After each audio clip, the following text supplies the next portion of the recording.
کا زمانہ ہے، پر درد فسانہ ہے درد کا درمان فیضان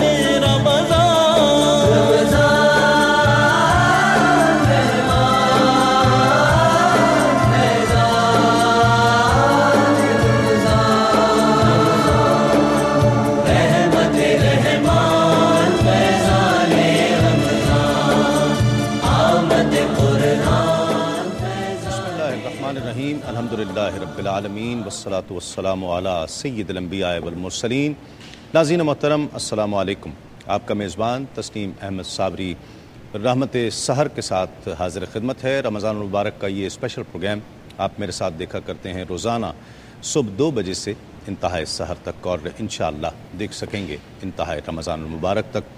ہم کوشش کرتے ہیں کہ روزانہ ایک موضوع سخن کا بھی انتخاب کیا جائے جس پر آپ کو دعوت سخن آپ کو بھی دی جاتی ہے، ٹیلی فون کالز کے ذریعے آپ بھی پروگرام میں شامل ہوتے ہیں، اور علماء کرام سے ہم کوشش کرتے ہیں کہ اس موضوع کے تعلق سے گفتگو کی جائے۔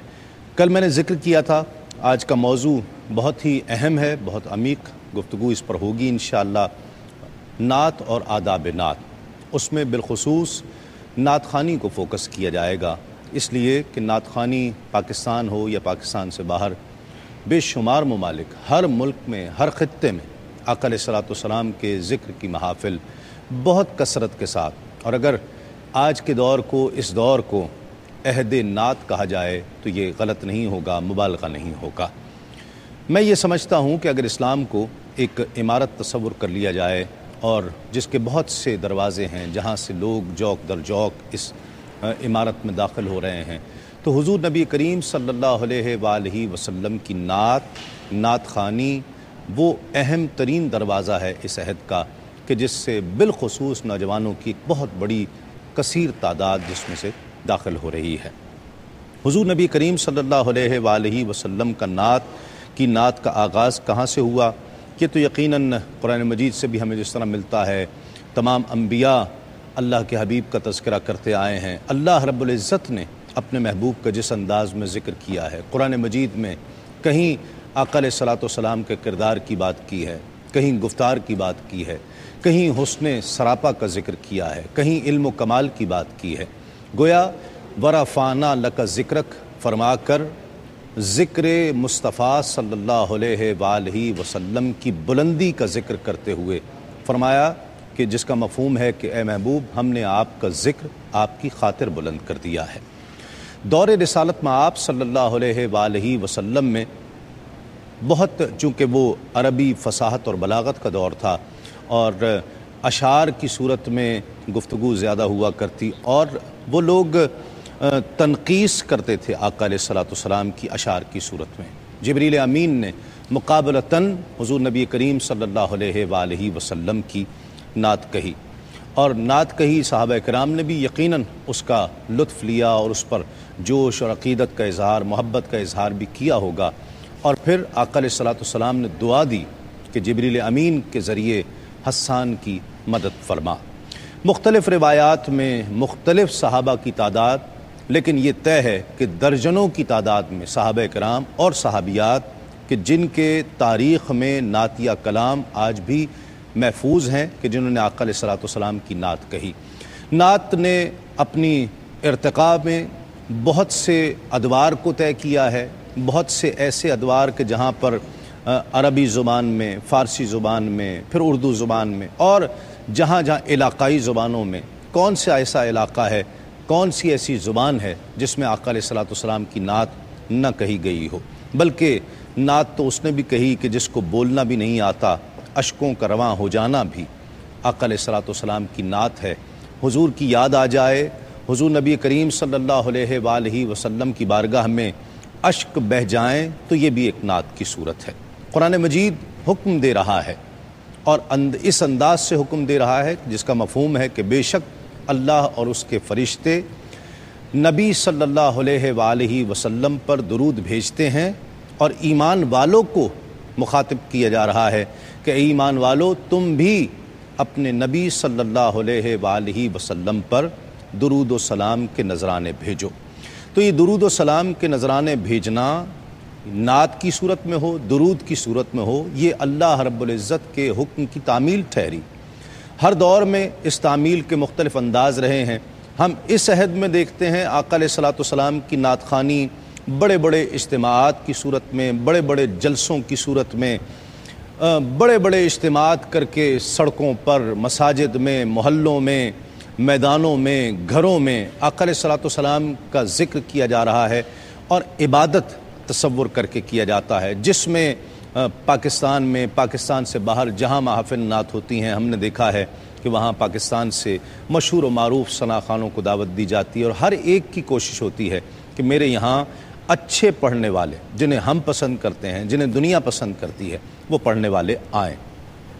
پھر اس میں بہت سارے عوامل بھی ہوتے ہیں، ان کا آنا کس طرح سے ہوتا ہے، کیا کیا شرائط طے ہوتی ہیں، محافل نعت میں کیا تمام چیزیں جو ہو رہی ہیں وہ ٹھیک ہیں، کیا جو ہو رہا ہے وہ سب غلط ہے، یہی تو آج ہمیں طے کرنا ہے۔ آقا علیہ الصلوۃ والسلام کی نعت کے آداب کیا ہونے چاہیے، پڑھنے کے تعلق سے، سننے کے تعلق سے، ان محافل کا اہتمام کرنے کے تعلق سے کیا کیا چیزیں ضروری ہیں جو پیش نظر رکھنی چاہیے ہیں۔ جہاں محفل منعقد ہے اس کے اطراف و اکناف میں ماحول کیسا ہے، اس ماحول کو پیش نظر رکھنا چاہیے، نہیں رکھنا چاہیے، یہ بھی آج کا موضوع ہوگا۔ ثنا خوان رسول کہا جاتا ہے جی پیسے مانگتے ہیں، ان کا پیسے مانگنا ٹھیک ہے یا نہیں ٹھیک؟ بہت بڑے بڑے اسپیکرز لگائے جاتے ہیں، چراغاں کیا جاتا ہے ہر طرف، کیا یہ چراغاں کرنا ٹھیک ہے؟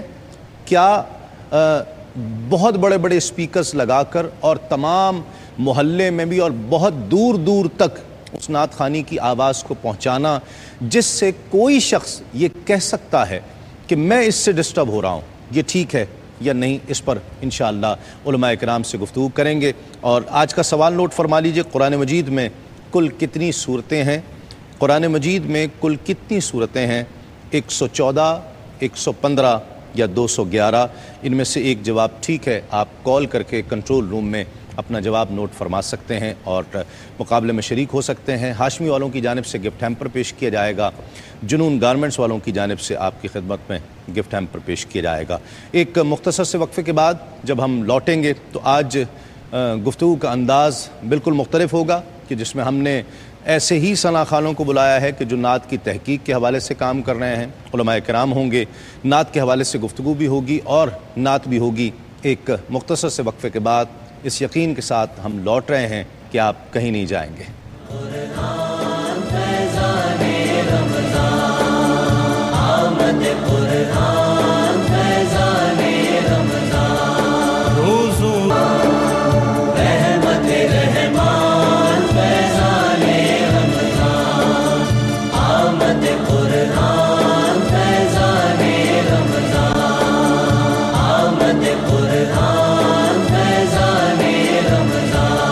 رحمت کی گھٹائیں ہیں، پرنور فضائیں ہیں۔ ناظرین خوش آمدید، آپ پروگرام دیکھ رہے ہیں رحمت سحر تسلیم صابری کے ساتھ، اور موضوع ہے آج کا نعت اور آداب نعت۔ اس حوالے سے انشاءاللہ بات ہوگی۔ قرآن مجید میں کل کتنی صورتیں ہیں؟ 114، 115 یا 211؟ ان تینوں میں سے ایک جواب ٹھیک ہے، آپ نوٹ کرا سکتے ہیں، کال کر کے اس پروگرام میں کنٹرول روم میں ہی نوٹ کرا دیجئے۔ اور آج کے موضوع کے حوالے سے یا کوئی بھی ایسا فقہی سوال جو آپ کے ذہن کو پریشان کرتا ہے آپ کر سکتے ہیں۔ ہمارا آج کا ٹاپک نعت، آداب نعت خواں کو کیسا ہونا چاہیے، نعت خوانی کی محافل کو کیسا ہونا چاہیے، جو مروجہ نعت خوانی ہو رہی ہے کیا یہ ٹھیک ہے، کیا اس میں کچھ خرابیاں بھی ہیں، اس حوالے سے بھی بات ہوگی۔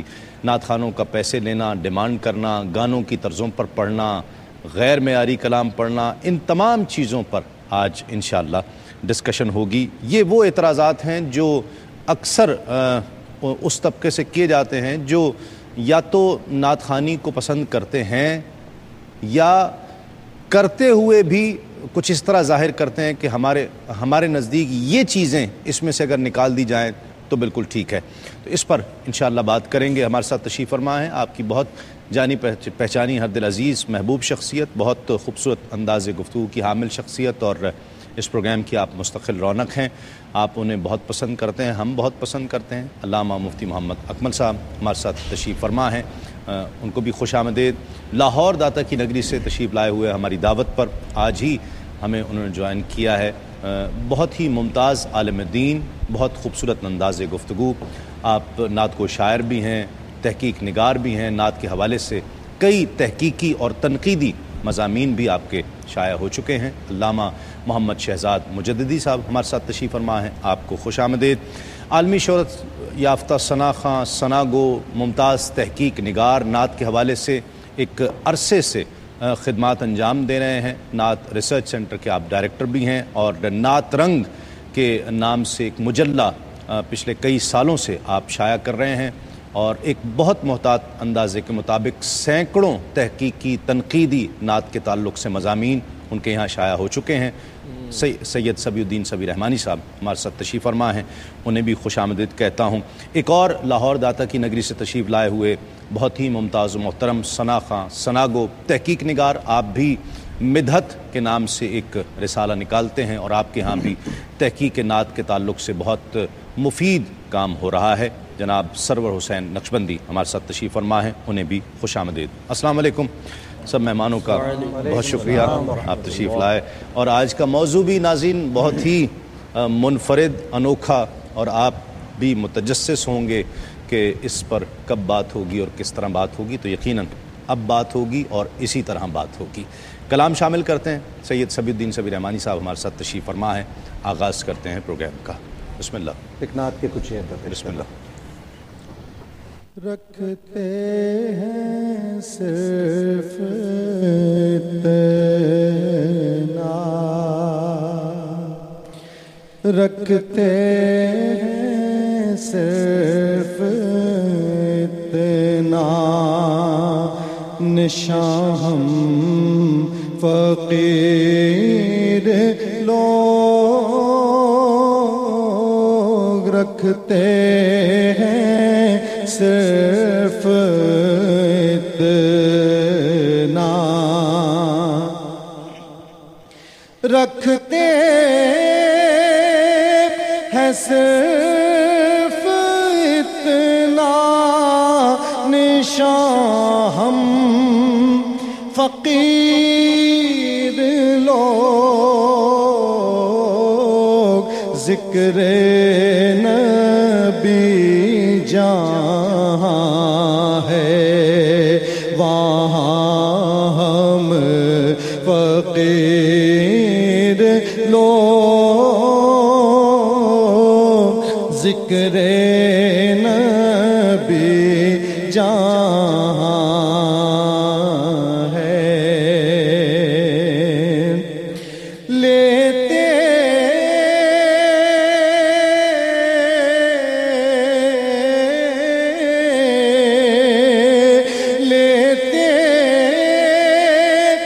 ہی نام ان کا مقدر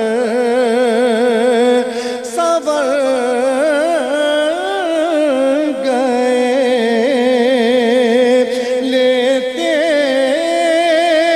ہی نام ان کا مقدر سور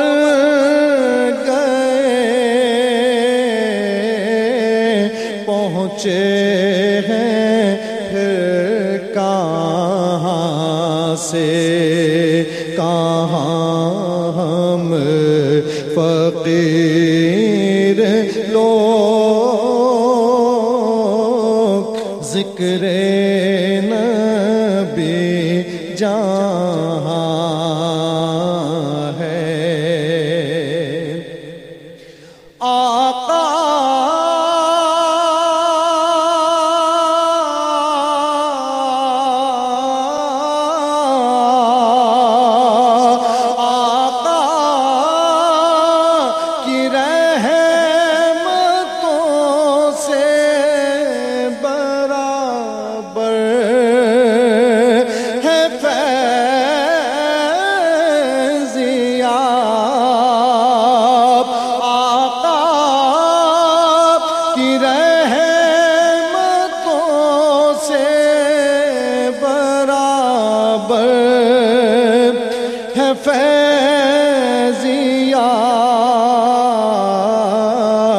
جبریل آسماں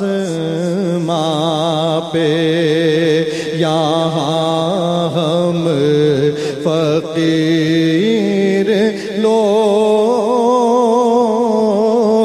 جبریل آسماں پہ، یہاں ہم فقیر لوگ ذکر نبی جہاں ہے ان کا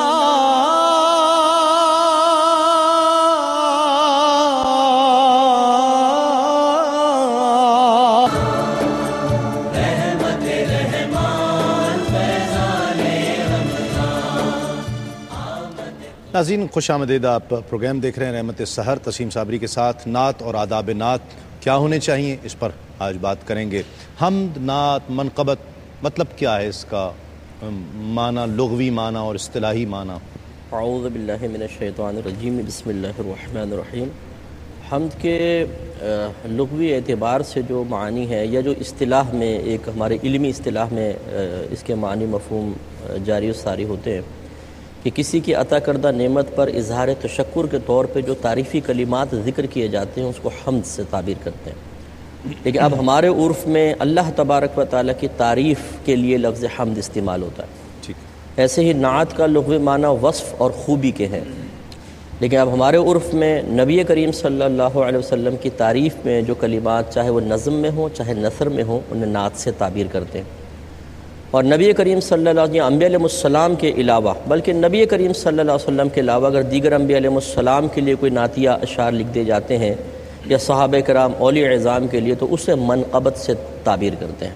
تو یہ اصطلاحات اب ہمارے عرف کے اعتبار سے تبدیل ہو گئی ہیں، چونکہ یہ معروف ہیں تو اس لیے لوگ ان کو اسی اصطلاح میں اور انہی معنی میں مفہوم میں استعمال کرتے ہیں۔ کہا جاتا ہے کہ یہ نعت پڑھنا درود کی ایک شکل ہے، اس طرح گویا یہ حکم خداوندی کی تعمیل ہوئی، ٹھیک ہے یہ بات کہنا؟ بسم اللہ الرحمن الرحیم۔ بلا شبہ نعت جو ہے یہ درود ہی کی ایک شکل ہے۔ امام بخاری نے اپنی الجامع الصحیح میں ان اللہ و ملائکتہ یصلون علی النبی کے تحت انہوں نے یہ قول نقل کیا۔ علامہ ابن القیم نے اس کو سب سے ترجیح کے ساتھ نقل کیا ہے جلاء الافہام کے اندر کہ صلاۃ اللہ تعالی ثناؤہ علی النبی صلی اللہ علیہ وسلم، اللہ کا جو صلاۃ ہے، جب اس کا مرجع ذات باری تعالیٰ ہو صلاۃ کا یعنی درود کا، ٹھیک ہے، تو اس سے مراد وہ ثنا، وہ صفت اور وہ تعریف ہے جو پروردگار عالم خود نبی کریم علیہ السلام کے لیے فرماتا۔ ٹھیک ہے، اس لیے نعت کا سب سے اولین اور درست ترین معنی جو ہے درود شریف ہی ہے۔ ٹھیک ہے، اور نعت کو درود کی شکل کہا جا سکتا ہے؟ بالکل ہے ہی درود کی شکل، اور اس طرح پھر اس میں ایک وسعت ساتھ آ جاتی ہے کہ درود کسی زبان کے ساتھ خاص نہیں ہے۔ ہر امتی اپنی زبان میں اپنے آقا علیہ السلام کی جب تعریف و ثنا کرتا ہے تو گویا وہ درود ہی کی ایک شکل ہے، اور وہ حکم خداوندی کی تعمیل ہے اور سنت الہی کی تعبیر ہے۔ ٹھیک ہے، ہو گئی۔ اب میں یہ جاننا چاہتا ہوں، یہ جو کہا جاتا ہے کہ یہ پورا قرآن مجید نبی کی نعت ہے الحمد سے لے کر والناس تک، یہ ٹھیک ہے یہ جملہ کہنا؟ میں اصل میں یہاں پہ دو باتیں عرض کرنا چاہوں گا۔ ایک تو پہلے درود والے مسئلے پہ ذرا کر لیتے ہیں۔ اصل میں درود کا جو جمہور نے معنی بیان کیا ہے وہ نسبتوں کے اعتبار سے مختلف ہے۔ اللہ تبارک و تعالیٰ کی طرف جب درود کی نسبت کریں گے تو اس سے مراد ہوتا ہے انزال رحمت نازل فرمانا۔ اسی لیے اللہ تعالیٰ کے لیے درود پڑھنا نہیں کہہ سکتے، ٹھیک ہے، کہ اللہ تعالیٰ درود پڑھ رہا ہے، کیونکہ اللہ کے لیے درود کا وہ مفہوم نہیں ہے جو ہمارے لیے۔ ٹھیک ہے، اور جب اس کی نسبت فرشتوں کی طرف کرتے ہیں تو اس کا مطلب ہوتا ہے دعائے مغفرت کرنا، گویا کہ فرشتے بحکم الہی اللہ تعالیٰ کی بارگاہ میں نبی کریم صلی اللہ علیہ وسلم کے لیے دعائے مغفرت کرتے ہیں، حالانکہ وہ مغفرت شدہ ہیں لیکن یہ اللہ کا قانون ہے تو وہ باعث بلندی درجات ہے فرشتوں کے لیے۔ اور جب ہماری طرف اس کی نسبت کی جاتی ہے تو اس سے مراد ہوتا ہے دعائے رحمت کرنا۔ اس لیے صلی اللہ علیہ وسلم جیسے مثال کے طور پر درود شریف ہے، اس کا مفہوم یہ ہوگا کہ اللہ تعالیٰ ان نبی کریم صلی اللہ علیہ وسلم پر رحمت اور سلامتی نازل فرما۔ ٹھیک ہے، تو اس اعتبار سے اگر آپ یہ دیکھیں کہ نعت خوانی اور درود شریف، ٹھیک ہے، نعت خوانی کے اندر درود شریف یقیناً درود شامل ہے اور وہ سرکار صلی اللہ علیہ وسلم کے لیے دعائے رحمت بھی ہوتی ہے، اور جس سے کہ حضرت نے ارشاد فرمایا بالکل درست ہے کہ وہ کسی ایک زبان کے ساتھ مقید تو نہیں ہے. ٹھیک ہے. تو جب آپ اشعار کی شکل میں اللہ تبارک و تعالیٰ سے طلب رحمت کر رہے ہیں تو یقیناً پھر ایک درود کی شکل بن جاتی ہے. ٹھیک ہے. لہٰذا یہ تو نہیں کہا جا سکتا کہ مکمل نعت خوانی درود ہی ہے. ہاں یہ ہے کہ اس میں ضرور درود شامل ہے، اور نعت خوانی جس حضرت نے فرمایا اللہ تعالیٰ کی سنت کریمہ ہے، تو نعت خوانی کرنا گویا کہ اللہ تعالیٰ کی سنت کی ادائیگی بھی ہے. ٹھیک ہے.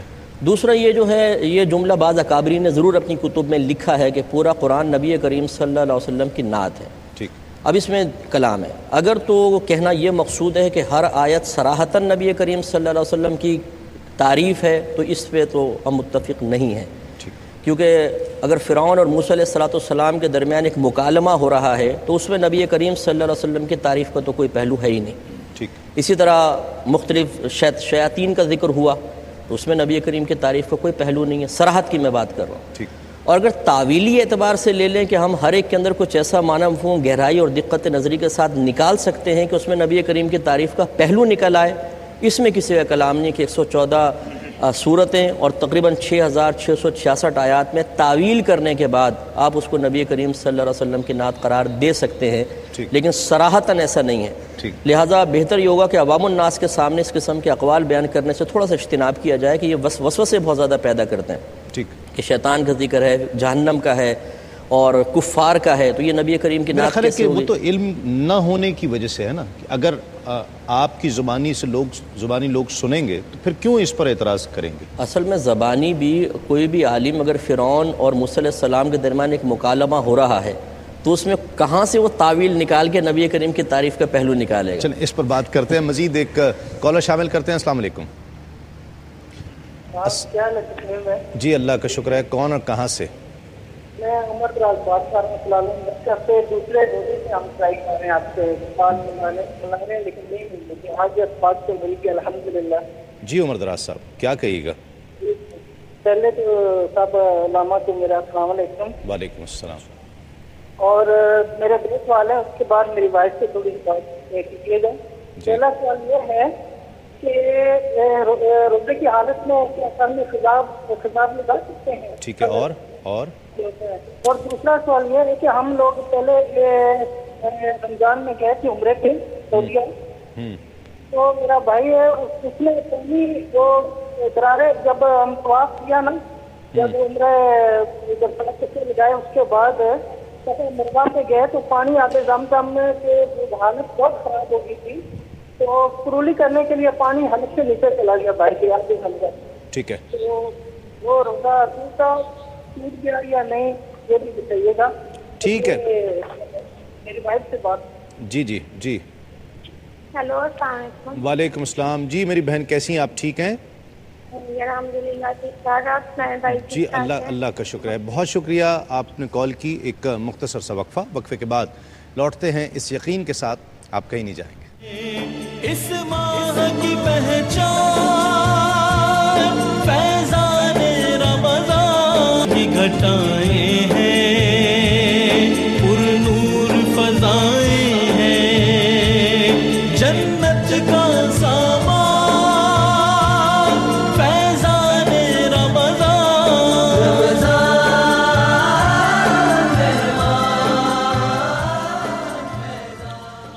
ناظرین خوش آمدید. آپ پروگرام دیکھ رہے ہیں رحمت السحر تسیم صابری کے ساتھ، اور نعت اور آداب نعت کے حوالے سے گفتگو ہو رہی ہے. ٹیلی فون لائنز آپ کے لیے کھولی جا رہی ہیں. آپ بھی کال کر سکتے ہیں. موضوع کے حوالے سے اگر کوئی سوال کرنا چاہتے ہیں وہ بھی کیجئے، اور وہ سوال جو آپ کے ذہن کو پریشان کرتا ہے، کوئی بھی فقہی مسئلہ ہے جس کے لیے آپ کہتے ہیں کہ ہم بہت دنوں سے کال ملا رہے ہیں، کال نہیں ملتی ہے، اور اگر آپ کی کال ملتی ہے تو انشاءاللہ ہم آپ کی ٹیلی فون کال شامل کریں گے اور اسے اکوموڈیٹ بھی کریں گے، اس سوال کا جواب بھی. نعت خوانی کی شرعی حیثیت کیا ہے؟ جی بعض مواقع کے اعتبار سے تو فرض ہے، جیسے کہ نبی کریم صلی اللہ علیہ وسلم کے دور مبارکہ میں جب کفار ہجوم کرتے تھے تو اس وقت دفاع رسول اور ناموس رسالت کا دفاع کرنا یہ لازم تھا. ٹھیک ہے. اور اس کے لیے باقاعدہ خود نبی کریم صلی اللہ علیہ وسلم سے بھی اہتمام کرنا ثابت ہے، جیسے حسان بن ثابت رضی اللہ تعالیٰ عنہ کو منبر اقدس پر بٹھانا اور کفار کی اس ہجوم کے جواب میں، ہجوم مانے کوئی کسی کے مذمت میں اشعار کہے جاتے ہیں، تو تنقیس میں جو اشعار ہوتے ہیں ان کو ہجوم کہتے ہیں، تو پھر حضرت حسان بن ثابت رضی اللہ تعالیٰ عنہ اس طرح کرتے تھے. آج کے دور میں بھی اگر خدا نہ خواستہ کوئی اس طریقے سے نبی کریم صلی اللہ علیہ وسلم کے لیے کرے گا تو اگر اس کے دفاع میں نعت رسول ضروری ہوگی تو اس کو پھر ہم فرض کا درجہ بھی دے سکتے ہیں, واجب کا درجہ بھی دے سکتے ہیں. ویسے عمومی طور پہ جو نبی کریم صلی اللہ علیہ وسلم کی تعریف کی جاتی ہے وہ درجہ استحباب میں ہے, یعنی کریں گے اور اچھی نیت ہے تو انشاءاللہ ثواب بھی کا ترتب ہوگا, اگرچہ کرنا کوئی فرض یا واجب نہیں ہے. ٹھیک, اگر اس دور فتن کو دیکھا جائے, اس کو نظر میں رکھا جائے, اور جو خرافات ہیں اس کے مقابلے میں اگر محافل نعت کا اہتمام ہو رہا ہے اور اس میں یہ بھی دیکھا جا رہا ہے کہ نوجوانوں کی اتنی تعداد آ رہی ہے, ذوق و شوق بڑھ رہا ہے, تو یہ استحباب کا حکم ہی برقرار رہے گا یا کچھ اور کہیں گے اس کے؟ وہی بات ہے جو مفتی صاحب نے فرمائی کہ ضرورت پہ وہ ڈیپینڈ کرتا ہے. جو اس کا پس منظر ہمیں شریعت مطہرہ نے دیا ہے اس پہ آپ ذرا گہری نظر ڈالیے, اس کی ہمیں اس موضوع کی مناسبت سے ضرورت بنتی ہے. تاریخ نعت پہ کام نہیں ہوا, سبھی رحمانی صاحب بیٹھے ہیں, کام ہونا چاہیے. 1400 سال گزر گیا, ہمیں پتہ ہونا چاہیے کہ نعت کا تاریخی اور شرعی پس منظر کیا ہے. نبی کریم علیہ الصلاۃ والتسلیم نے خود سیدنا حسان بن ثابت رضی اللہ عنہ کا میرٹ پہ انتخاب فرمایا, میرٹ پہ. ٹھیک, کیونکہ اس کے لیے حلقہ لگا تھا صحابہ کا.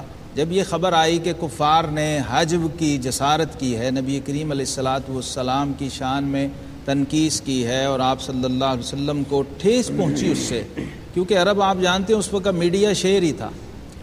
عربی ادبیات کو آپ دیکھیں تو اس زمانے کا میڈیا یہی تھا. لہٰذا مخالفین نے اس کو استعمال کرتے ہوئے جب اٹیک کیا تو رسالت مآب صلی اللہ علیہ وسلم نے حلقہ صحابہ پہ نظر دوڑائی اور فرمایا کون ہے جو اس حملے کا جواب اسی زبان میں دے جس زبان میں حملہ ہوا. صحیح, ٹھیک. اب ہر ایک کی خواہش تھی, اور ماشاءاللہ اس وقت صحابہ کرام علیہم رضوان میں بڑی جلیل القدر ہستیاں, اہل علم ہستیاں موجود تھیں, لیکن وہ سعادت جس کے حصے میں آنی تھی سیدنا حسان بن ثابت رضی اللہ عنہ نے اپنے آپ کو پیش کیا اور یہ عرض کیا کہ حضور میں 5 پشت سے شاعر ہوں. ٹھیک ٹھیک. اور 120 سال عمر آپ کی تھی, 120 سال والد کی تھی, 120 سال دادا کی تھی. تو یہ ایک تجربہ تھا. پھر بڑے بڑے درباروں سے وابستہ رہے تھے, فصاحت و بلاغت تھی, مادرزاد عرب تھے, اور تجربہ شعری فصاحت و بلاغت کا وہ وراثت میں ملا ہوا تھا. نبی کریم علیہ الصلاۃ والسلام کی خدمت میں جب انہوں نے یہ اپنے سارے کوائف پیش کر دیے کہ یا رسول اللہ, یہاں تک کہ اپنی زبان نکال دی کہ آقا یہ زبان, اور غیر معمولی طور پہ آپ کی زبان لمبی تھی, نکالتے تو یہاں تک آتی تھی. تو عرض کی آقا یہ زبان ایسی ہے کہ اگر حسان اسے پتھر پہ رکھ دے تو اسے بھی کاٹ دے گی. کیا بات. تو آپ کے دشمنوں کے لیے یہ زبان کب کام آئے گی؟ میں دنیا داروں کے قصیدے پڑھتا رہا ہوں, آج ایمان کے اظہار کا موقع ملا ہے تو مجھے آپ منتخب فرمائیے اور مجھے موقع دیجئے.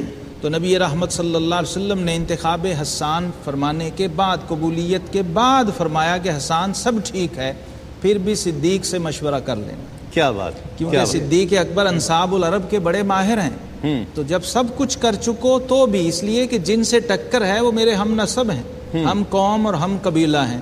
تو سیدنا حسان رضی اللہ عنہ کی آقا میں آپ کی ذات گرامی کو ان سے اس طرح جدا رکھوں گا جیسے مکھن سے بال نکال لیتے ہیں. کیا مجھے موقع عطا فرمائیے. یوں یہ انتخاب ہوا. پھر آقا علیہ السلام نے خود فرمایا اوہج المشرکین یا حسان, یہ ہے نعت کی بنیاد. وہ جو ممبر بچھا تھا نا, لوگ سمجھتے ہیں کہ شاید اپنی تعریف سننے کے لیے ممبر بچھایا. آقا علیہ الصلوۃ والسلام جن پر ان کا رب درود بھیج رہا ہو, وہ ذات پاک کسی مخلوق کی تعریف و ثنا کی محتاج نہیں ہو سکتی. کسی امت کی تعریف سے یا امتی کے قصیدے سے ان کو کوئی کام نہیں تھا. بنیاد یہی دی کہ جب میری ناموس اور میری ذات اور میری عظمت و حرمت پر کوئی حملہ آور ہو اور جس زبان میں ہو اس زبان میں جواب دینا, جیسے مفتی صاحب نے کہا اب یہاں فرض کے درجے میں آ گیا اور ایمان کا تقاضا بن جاتا ہے. تو پھر ممبر بچھا اور سیدنا حسان رضی اللہ تعالیٰ عنہ نے نعت بھی کہی, اور جو منکرین تھے, معترضین تھے, مفسدین تھے, ان کا رد بھی فرمایا. اور یوں یہ بنیاد بنی ٹھیک ہے کہ اس طرف اپنے ممدوح کی شان و عظمت بھی بیان کرنی ہے, اور ادھر جو مخالفین ہیں, منکرین ہیں, معترضین ہیں, وہ یوں سمجھیے کہ حضرت حسان رضی اللہ عنہ جو تصور نعت دیا ہے اس میں محبوب کی مدح بھی ہے اور ان کے دشمنوں کی مذمت بھی ہے. اب نعت پڑھنے کی نیت کیا ہونی چاہیے؟ مطلب دیکھیں یہ اس کی بہت ساری نیتیں ہیں. یہ پورا بیک گراؤنڈ بھی ہمارے سامنے ہے. ہاں بالکل, دیکھیں اکابرین کا عمل بھی ہمارے سامنے ہے. بالکل. اب حالات بہت زیادہ خراب ہیں کچھ مخصوص لوگ آپ کو ایسے بھی نظر آئیں گے جو نبی کریم صلی اللہ علیہ وسلم کی ذات اقدس میں بے جا تنقیص کے پہلو تلاش کرتے ہیں. ٹھیک ہے. اور بعض سادہ لو عوام اس کو قبول بھی کر لیتی ہے. ٹھیک ہے. ان کی صحبت سے پہلے ادب بھی ہے، احترام بھی ہے، لیکن صحبت میں آنے کے بعد ہی اب حضرت بھی ختم ہو جاتا ہے اور صلی اللہ علیہ وسلم بھی ختم ہو جاتا ہے. محمد نے یہ کہا، استغفر. محمد وہاں گئے تھے. اس طریقے سے یعنی بدتمیزی کے ساتھ بعض اوقات نام لینا شروع ہو جاتے ہیں. ایسی صورت میں کوئی نہ کوئی ایسا ذریعہ ضرور ہونا چاہیے کہ جو نبی کریم صلی اللہ علیہ وسلم کی محبت، آپ کی عظمت، آپ کے معجزات ایک ایسے طریقے سے لوگوں تک پہنچیں کہ جو آسانی سے لوگ قبول بھی کریں اور اس میں حفظ نفس کا پہلو بھی ہو. ٹھیک ہے. جب تک حفظ نفس کا پہلو نہیں ہوگا تب تک عوام دین کی طرف مائل نہیں ہوگی. اب کیونکہ نفس عموماً غالب ہے. آپ ایک درس قرآن رکھ لیں، ایک درس حدیث رکھ لیجئے اور ایک نعت خوانی کی محفل رکھ لیجئے، مجمع اس میں آپ کو زیادہ نظر آئے گا. ٹھیک ہے.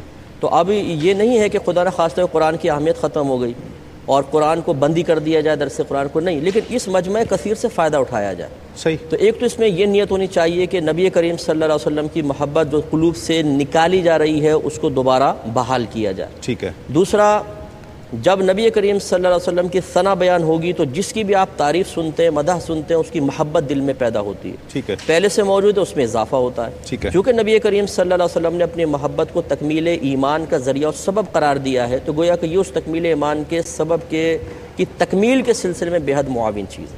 ناظرین، یہ بھی کہا جاتا ہے کہ پرنور فضائیں ہیں، جنت کا سامان، فیضان رمضان.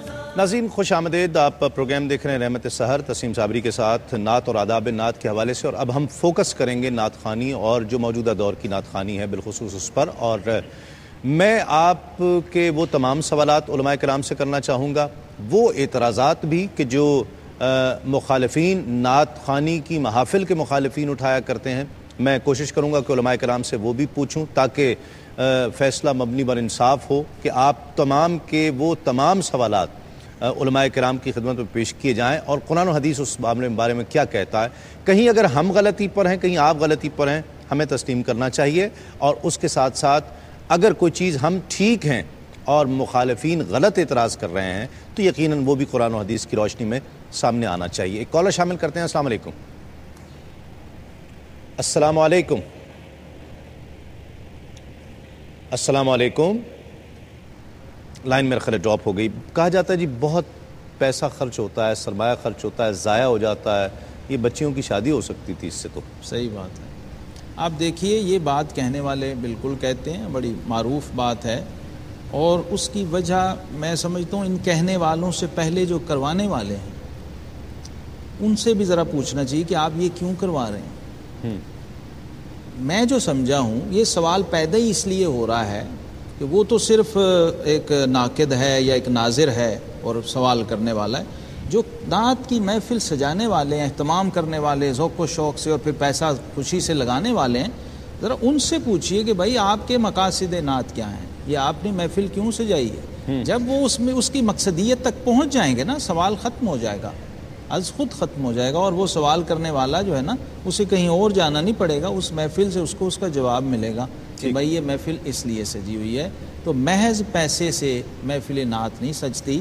نعت کو اگر آپ دین کا جز سمجھتے ہیں، دین کا حصہ سمجھتے ہیں اور دین سمجھتے ہیں اور روح ایمان سمجھتے ہیں ایک درجے پہ جا کے، اگر فقہی زبان میں کہیں تو فرض و واجب کی بات ہے، اگر آپ اس کو خالص ایمانی زبان کے اندر کہیں تو یہ تو روح ایمان ہے، جان ایمان ہے. ٹھیک. تو نبی کریم علیہ الصلاۃ والسلام کی ذات گرامی اور آپ کی عزت و عظمت اور حرمت اور آپ سے اپنا تعلق، نعت خوانی کی محفل اصل میں تعلق رسول صلی اللہ علیہ وسلم کا ایک مظہر ہے. ٹھیک. اور مسلمان کے لیے یہ مسئلہ ہی نہیں ہے کہ اس پہ پیسے لگ رہے ہیں، نہیں لگ رہے، کتنے لگ رہے ہیں. ٹھیک. یہ یہاں مسئلہ نہیں ہے. اچھا، جو پیسہ لگ رہا ہے اس کو کیا کہیں گے آپ؟ جو پیسہ لگ رہا ہے اور وہ باعث اجر ہے. بلا شبہ باعث اجر ہے، بلا شبہ باعث اجر ہے، اگر اس میں مقصدیت موجود ہے. میں نے جو اشارہ کیا، اگر کروانے والے کو یہ معلوم ہے اور اس کی نیت میں یہ شامل ہے کہ یہ دین ہے، اور دین میں ایک چیز بنیادی شرط ہے، الا للہ الدین الخالص، دین پیورٹی چاہتا ہے. حتیٰ کہ نماز ہے، نماز کے اندر بھی فرمایا وَوَيْلٌ لِّلْمُصَلِّينَ الَّذِينَ هُمْ عَنْ صَلَاتِهِمْ سَاهُونَ نمازی ہو کے بھی ہلاک ہو گئے کیونکہ اس میں وہ پیورٹی اور معیار برقرار نہیں رکھ سکے. ٹھیک، اگر فرض کریں کہ وہ اپنی چودراہٹ کے لیے کر رہا ہے یا اپنی حفظ نفس کے لیے کر رہا ہے تو کہا جاتا ہے دوسری طرف دوسرا اینگل اس کا یہ بھی ہے کہ جی ٹھیک ہے اگر نہیں بھی ہے تو چلو اس بہانے کرا تو رہا ہے، اس کو خود کو نہیں فائدہ ہو رہا. سبھی بھائی میں آپ کو بھی شامل کروں گا، آپ بھی شامل ہو جائے گا. بات میں اضافہ یہی ہو جائے تاکہ پھر آگے ضرورت نہ پڑے، اس کے بعد مفتی صاحب کی طرف آ جانا.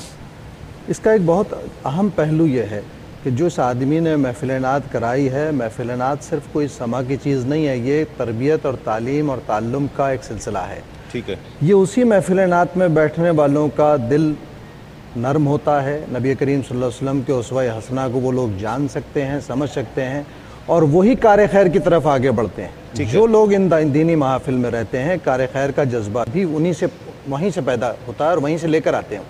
لہٰذا یہ کہنا کہ یہ پیسہ کسی بچی کی شادی میں لگا، تو اسی محفل میں کئی بچیوں کی شادی کے جہیز کا اعلان بھی ہوتا ہوا دیکھا ہے. ایسی بہت سی ایسی ہزاروں کار خیر نے دیکھی ہیں. تو یہ آپ ایک مقصدیت سے ہٹا کر چیز کو صرف اعتراض نہیں کر سکتے. آپ یہ کہیں کہ اس میں ایک ایڈیشن کریں کہ جناب اس میں اگر کار خیر کا اظہار اسی محفل میں بھی ہونے لگے، اور ہزاروں محفلوں میں ہم نے دیکھا ہے کہ ہم نے 100 بچیوں کی اعتراض شادی یہ نہیں تھا.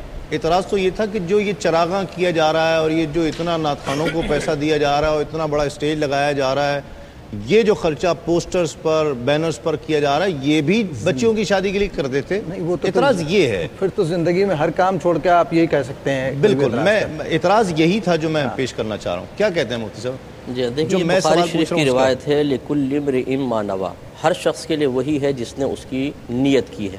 اسی سے فقہا نے ایک اصول نکالا ہے کہ الامور بمقاصدها، کہ تمام امور اپنے مقاصد کے ساتھ ہوتے ہیں.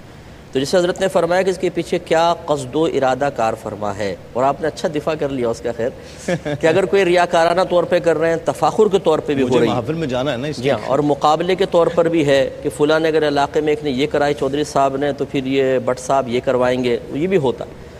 اس کا نقصان شاید ان کو ذاتی طور پہ آپس میں ہو، لیکن جو اجتماعی اس کے فوائد ہیں وہ بہرحال حاصل ہوں گے. ٹھیک. اصل میں جو تنقید کی جاتی ہے وہ بعض اوقات حد اعتدال سے نکل جانے کی بنا پر ہوتی ہے. ٹھیک ہے. میں میلاد کی ایک محفل میں گیا، اس میں ایک جگہ 40 لاکھ کی لائٹنگ کی گئی تھی، مجھے بتایا گیا 40 لاکھ کی لائٹنگ. اب نبی کریم صلی اللہ علیہ وسلم کے لیے جتنا خرچ کیا جائے بہت اچھا ہے، اور یہ مقولہ بھی معروف ہے کہ لا اسراف فی الخیر، خیر میں کوئی اسراف نہیں. لیکن یہ ہم ضرور گزارش کرتے ہیں کہ تھوڑا سا انداز اس کا تبدیل ہونا چاہیے موجودہ حالات کے تقاضوں کے اعتبار سے. محافل کثرت سے کریں، ضرور کریں. ایک تو اس میں حضرت نے اس سے فرمایا کہ دل نرم ہوتا ہے وغیرہ وغیرہ چیزیں ہوتی ہیں. یہ اسی وقت ہوگا کہ جب ان جیسے پڑھنے والے بھی ہوں جو ایک ادبی کلام لے کر آتے ہیں. یہ اس کا انکار نہیں کر سکتے کہ بعض نعت خوان ایسے کھڑے ہو جاتے ہیں کہ جو اتنا مزہ کا خیز کلام لے کر آتے ہیں جو بالکل خلاف شرع ہوتا ہے، الٹے سیدھے اشعار ہوتے ہیں، وزن کچھ بھی نہیں ہوتا، اور پڑھ رہے ہیں صاحب. اور یہ ان جیسے بیٹھے ہوئے ان کے پیٹ میں مروڑے اٹھ رہی ہیں کہ یار یہ پڑھ کیا رہا ہے، اس کو اتار دینا چاہیے. ایسا ہے کہ نہیں؟ ٹھیک.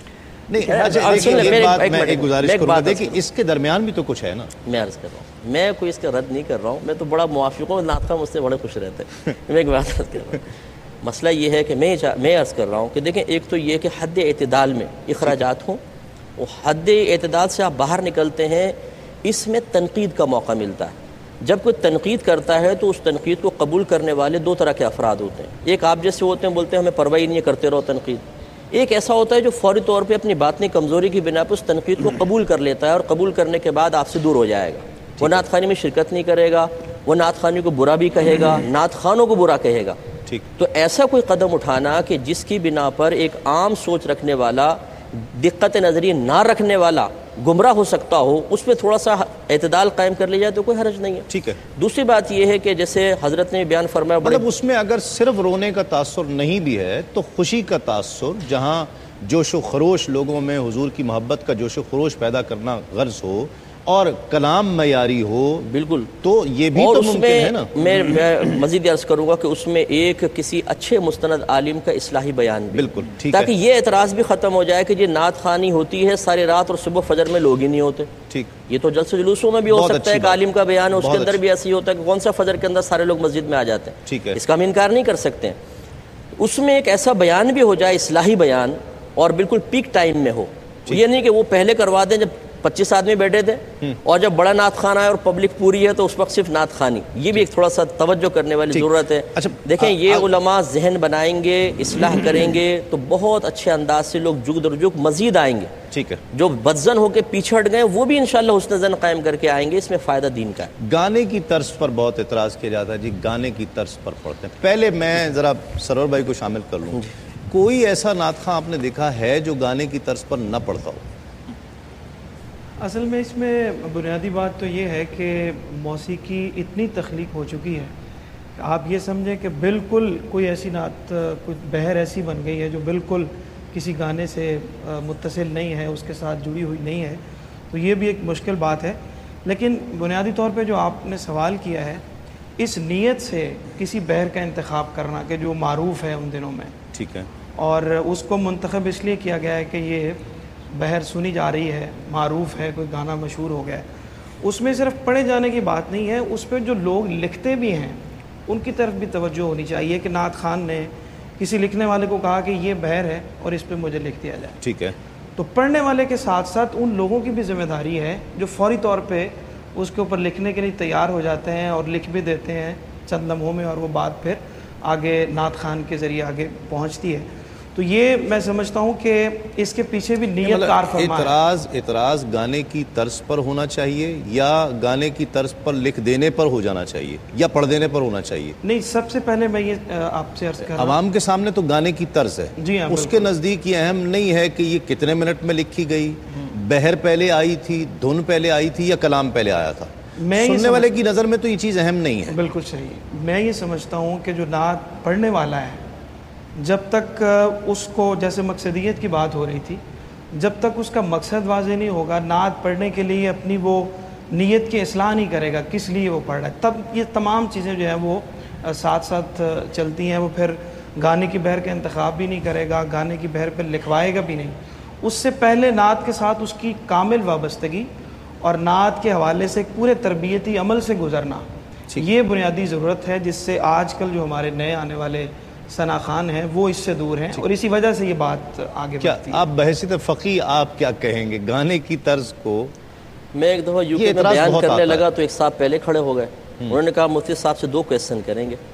ایک تو یہ کہ جو نعت خان گانے کی طرز پہ نعتیں پڑھتے ہیں اس کا شرع حکم کیا ہے. دوسرا, کیو ٹی وی پہ بعض خواتین آتی ہیں میک اپ کر کے, وہ کیوں آتی ہیں نعت پڑھتے ہوئے کسی میں بھی؟ اچھا, جب میں کھڑا ہوا تو میں نے کہا کہ سب سے پہلے تو خواتین کا مسئلہ لے لیں. آپ کو کیسے پتہ چلا خواتین آتی ہیں؟ آپ نے دیکھا ہوگا تو آتی ہیں, تو آپ کے لیے تو آئی نہیں تھی. میں نے کہا ایک میں مطلب الزامی سوال کروں گا, ایک تحقیقی عرض کروں گا. تو یہ دوسرا کہ اگر نعت خواں کوئی نعت پڑھ رہا ہے اور آپ کو گانے کی طرز کی طرح آپ کا ذہن گیا تو کیوں گیا؟ آپ نے پہلے گانے سنے ہوں گے, ٹھیک ہے, اب اس کا قصور ہے کہ آپ کا قصور ہے؟ گانے تو آپ نے سنے تھے, نعت سنتے تو ہمارا ذہن تو بعض اوقات نہیں جاتا.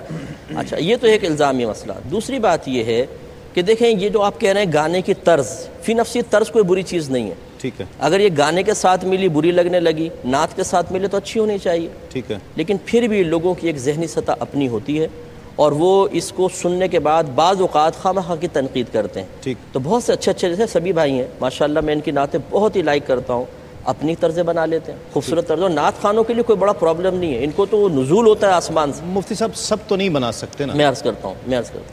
چنانچہ دیکھیں اس میں اتنی احتیاط کر لیں جو بہت ہی مشہور گانے ہیں نا اس پہ نہ پڑھیں. ٹھیک, پاکیزگی شائستگی رہے, شائستگی رہے, باقی کوئی بھی اس سے محفوظ نہیں ہے. آپ کسی ایک نعت خان کو مجھے نام بتائیں, شاید ایک آدمی جیسے ہوں گے, کوئی بچے ہوں, ورنہ جیسے آپ نے فرمایا میرا خیال نہیں ہے, پتہ نہ ہو یہ اور بات ہے. وہی بڑا بنیادی سوال جو یہاں اٹھتا ہے نا طرز پر, مفتی صاحب نے بہت کلیئر اس کا جواب دے دیا کہ طرز فی نفسہ ہی ایسی ہے جس میں طبیعت میں ہیجان انگیزی پیدا ہو رہی ہے اور کوئی بے ادبی کا شائبہ آ رہا ہے, اور طرز کی اپنی کیفیت ہوتی ہے. ہر طرز کا دھن کا اپنا ایک اثر ہوتا ہے. بعض فلمی گانے اتنے پاکیزہ طرزوں کے ساتھ ہیں کہ آپ اس کو سنیں گے تو آپ کی طبیعت میں روح میں سرشاری پیدا ہوگی. اب یہ ہماری ضرورت ہے کہ ہم کس چیز کو کس طرح استعمال کرتے ہیں, کس اینگل سے لیتے ہیں. ٹھیک ہے, اگر کوئی بہت زیادہ عامیانہ پن, لچر پن, پاکیزگی شائستگی لچر پن نہیں ہونا چاہیے.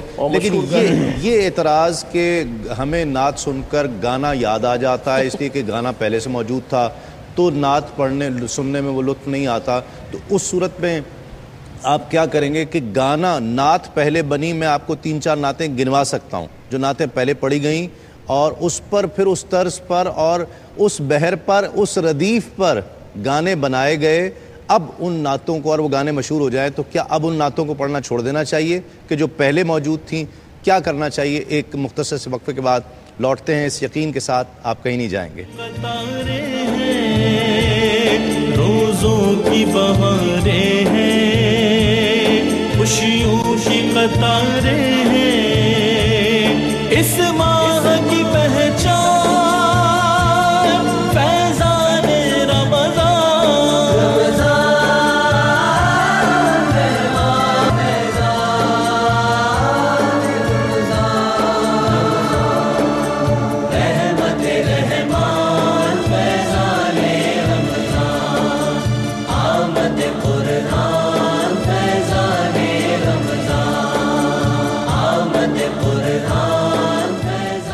ناظرین خوش آمدید، آپ پروگرام دیکھ رہے ہیں رحمت السحر تسیم صابری کے ساتھ، اور نعت اور آداب نعت آج کا موضوع ہے. کالر ہمارے ساتھ ہیں. السلام علیکم.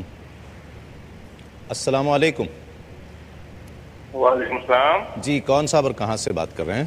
جی آصف شیخ بات کر رہا ہوں، ضلع گجرات لالہ مسر سے. جی شیخ صاحب کیسے ہیں آپ؟ ٹھیک ہیں جی اللہ کا شکر، آپ کی دعائیں ہیں. مفتی صاحب کو میرا سلام ہے، اور میرا سوال تھا ان سے جی کہ اسلام میں تالی پہ جانا جو ہے کسی بھی فنکشن پہ یا کسی بھی طرح سے، اس کی شریعت میں کیا جگہ ہے؟ اور ایک کل اور 10واں اور 40واں اس کی شرعی حیثیت کیا ہے؟ ٹھیک ہے. اور یہ جو یوم شہداء پہ تعزیے وغیرہ نکلتے ہیں، اس میں جو ماتم دیکھنا ہے، سینہ کو بھی کرنا یا دیکھنا، یہ سب کیسا ہے؟ اور ٹھیک ہے آپ کو بتاتے ہیں. بہت شکریہ. ایک کال اور شامل کرتے ہیں. السلام علیکم. السلام علیکم. لائن یہ ڈراپ ہو گئی ہے. دف پر، ذکر پر اور میوزک پر نعت پڑھنا کیسا؟ یہ تو ہمارے فقہا نے، میں سمجھتا ہوں اس پر بڑا واضح لکھ دیا ہے. افسوس یہ ہے کہ ہم اس کو بیان نہیں کر سکے یا آگے پہنچا نہیں سکے، جس کے نتیجے میں ایک لسٹ ہے غفلتوں کی، جس کے نتیجے میں یہ ساری خرابیاں جو ہیں میں سمجھتا ہوں جو آج ہمیں ڈسکس کرنا پڑ رہی ہیں، ورنہ شاید اس کی نوبت ہی نہ آتی. جیسے مفتی صاحب نے بڑی اچھی بات کہی، پہلے ہماری سب محافل علماء کی نگرانی میں ہوتی تھی. ٹھیک ہے. تو وہ موقع پر اگر کہیں ضرورت ہوتی تو اصلاح فرما دیتے. ٹھیک ہے. جب سے علماء کو دیس نکالا دیا گیا نا جی محافل سے، تو اس کا بھی یہ نتیجہ نکلا. اور یوں سمجھیے یا پھر علماء نے گریز کرنا اسی وجہ سے شروع کر دیا کہ مفتی صاحب تو نہیں افورڈ کر سکتے. یہاں علماء کے لیے گریز کا لفظ نہیں، مصلحتاً خاموشی اختیار کی گئی، اور اس مصلحت کے پیچھے بھی کئی مسائل تھے جس میں انہوں نے خاموشی اختیار کی. اس لیے کہ جو لوگ بھی ان محافل میں سرکردہ حیثیتوں میں آئے اور سرپرستی کی، انہوں نے اپنے مقاصد کے تحت وہی ان علماء کے مدارس کو فیڈ کر رہے تھے، وہ اس بنیاد بنے، اور وہاں علماء خاموشی سے سبھی بھائی دیکھیں میں اسباب کچھ بھی ہوں، جب میرٹ سے گر گیا تو پھر تو مجدد صاحب میں گزارش کرنا چاہتا ہوں، جو مخالفت کا موقف رکھتے تھے بہت سو نے اس میں سے برملا اظہار بھی کیا. میں مفتی صاحب کی رائے لینا چاہوں گا اس پر. انہوں نے برملا اظہار بھی کیا اور بہت شد و مد کے ساتھ اظہار کیا، لیکن دف کے قائل ایک بہت بڑا علماء کا طبقہ موجود ہے کہ جو دف کو جائز کہتا ہے، اور اس کے پاس اس کے دلائل ہے. ایک محدود اور مخصوص طبقہ ضرور موجود ہے، اور وہ ہمیشہ رہا ہے. دیکھیں نا جو ایک چشتی، ہمیشہ سماع سے، چشتی آپ نے کہہ دیا نا جی، سماع سے رعایت لینے کی انہوں نے کوشش کی ہے. ملا علی قاری علیہ رحمہ شرح فقہ اکبر میں بڑا 2 ٹوک لکھا ہے کہ اللہ اور اس کے رسول صلی اللہ علیہ وسلم کے نام کے ساتھ مزامیر میں سے کوئی بھی چیز آرکسٹرا میں سے بجانا یہ کفر ہے. اچھا ہاں کیا کہتے ہیں؟ گناہ اور حرام بھی نہیں، انہوں نے تو کفر لکھا. کیا کہتے ہیں؟ دف جو ہے وہ سرکار کے دور میں بجائی گئی. اصل میں دیکھیں نبی کریم صلی اللہ علیہ وسلم کے دور مبارکہ میں جو بجائی گئی وہ تو وجہ استدلال نہیں بن سکتی ہے. وہ اصل میں کنیز بچیاں تھیں اور ان کے بجانے میں ربط قائم نہیں تھا. یہ شارحین نے لکھا ہے، بے ربط بجایا انہوں نے، اور وہ کنیز بچیاں تھیں، چھوٹی بچیاں، ورنہ کسی صحابی سے یا صحابیات میں سے کسی سے آپ اس کو منقول نہیں پائیں گے. لیکن میں اس پہ کلام کرتا ہوں. میں یہ عرض کرتا ہوں کہ بہرحال امام شافعی رحمۃ اللہ علیہ موسیقی کے مطلقاً قائل تھے. ٹھیک ہے. امام اعظم ابو حنیفہ رضی اللہ تعالیٰ عنہ ہمارے فقہ حنفی کے اندر سختی کے ساتھ اس کی ممانعت ہے، اور سلسلہ عالیہ نقشبندیہ کے اندر تو اگر یوں ہاتھ بھی ماریں گے نا تو اس کے اوپر بھی سخت حکم لگاتے ہیں کہ یہ بالکل جائز نہیں ہے. ٹھیک ہے. اور یہ اس کا انکار نہیں. حضرت نے جیسے فرمایا کہ جمہور ایک طرف ہے اور مائنورٹی ایک طرف ہے، مخصوص طبقہ ہے جو کہتا ہے.